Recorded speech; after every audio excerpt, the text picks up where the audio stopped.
بسم اللہ الرحمن الرحیم۔ السلام علیکم ورحمۃ اللہ وبرکاتہ۔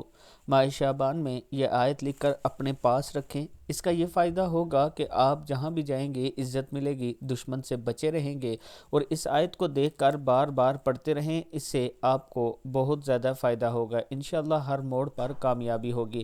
آیت ہے بسم اللہ الرحمن الرحیم۔ لا يحب اللہ الجہر بالسوء من القول الا من ظلم وکان اللہ سمیعا علیما۔ صدق اللہ العظیم۔ اس کے ساتھ میں اپنے تمام جانے والوں سے گزارش کروں گا کہ رمضان المبارک میں ہم راشن تقسیم کرتے ہیں غریب فیملیوں میں، اور یہ آپ دوستوں کے تعاون کی وجہ سے ہوتا ہے۔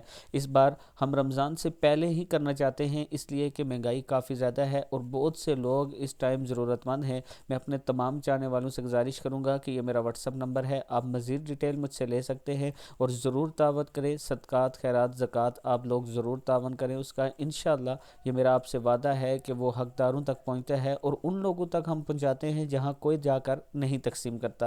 اللہ تعالی ہم سب کو ایک دوسرے کے ساتھ اچھا سلوک کرنے اور ایک دوسرے کے ساتھ تعاون کرنے کی توفیق دے۔